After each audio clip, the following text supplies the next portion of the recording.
Buenos días. En el día de hoy vamos a hablar sobre la sociología de la desviación y nos vamos a apoyar en un artículo publicado por María Dolores Sancho en la revista Conflicto Social de diciembre del 2014. El artículo lleva como título Sociología de la desviación, Howard Becker y la teoría interaccionista de la desviación. Inicialmente me gustaría hablarles sobre Howard Becker. Howard Becker es un sociólogo estadounidense nacido en Chicago, Illinois, el 18 de abril de 1928. Es heredero de la Escuela de Chicago y del interaccionismo simbólico. Basó y desarrolló su trabajo en torno a la desviación, la educación, las profesiones y el arte, así como también en la metodología y en la escritura en las ciencias sociales. En 1963, Howard Becker publica su libro Outsider, el cual es considerado un clásico en la sociología. Howard Becker es considerado un referente en la sociología de la desviación e impulsor de la teoría del etiquetamiento y, como él prefería denominarla, teoría interaccionista de la desviación.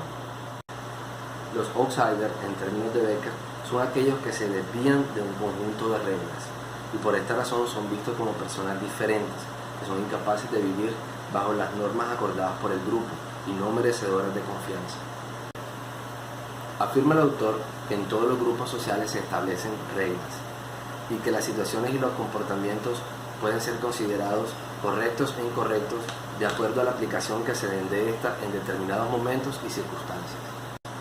Esta perspectiva constituyó un cambio dentro del paradigma del estudio de la desviación en los años 60, ya que propone que el estudio del delito no debe centrarse en la acción, sino en la reacción social, es decir, no en el sujeto que actúa, sino en los agentes sociales que la controlan.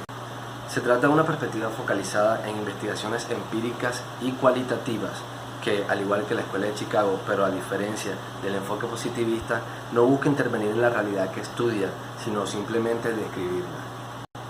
Según Elena Laurari, este enfoque surge en crítica a las teorías criminológicas funcionalistas, como la teoría de la anomia y la teoría de la subcultura predominante en la década del 50. La perspectiva del etiquetamiento se convierte en la más influyente a finales de la década del 60 y a principios de la década del 70, ya que conecta mejor con el clima político de la misma, ya que estaba inmerso en manifestaciones pacifistas, revueltas y movimientos a favor de los derechos civiles. El enfoque del etiquetamiento problematiza la razón social, es decir, la toma como una variable y no como una constante, ya que considera que el mismo acto genera reacción o no dependiendo de las víctimas, victimarios y del contexto. En el sentido principal de este enfoque se encuentra que se refiere a lo que ocurre cuando alguien es definido y etiquetado como delincuente, es decir, a los efectos del rótulo en la persona etiquetada. De la mano del surgimiento del enfoque de etiquetamiento, resurge el interaccionismo simbólico en el campo de la criminología. Esto se trata de una corriente sociológica desarrollada en la Escuela de Chicago, específicamente por George Mead, quien influye en los estudios sobre la desviación a través de Herbert Blumer, que es profesor de Becker.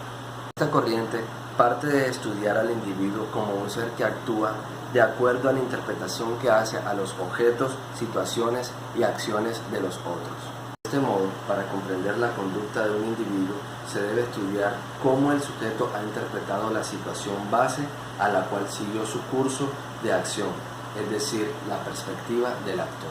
En este sentido, parte del trabajo de los interaccionistas se ha concentrado en la descripción formal de los mundos sociales pequeños que constituyen la sociedad, con el fin de comprender el significado que motiva y configura la acción social desde el punto de vista de los propios actores.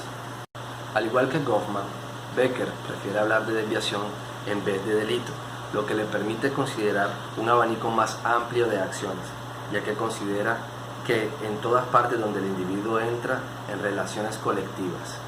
Es precisamente en este marco donde la desviación también es una acción colectiva, ya que las personas actúan con la mirada puesta en la respuesta de los otros frente a la acción en cuestión.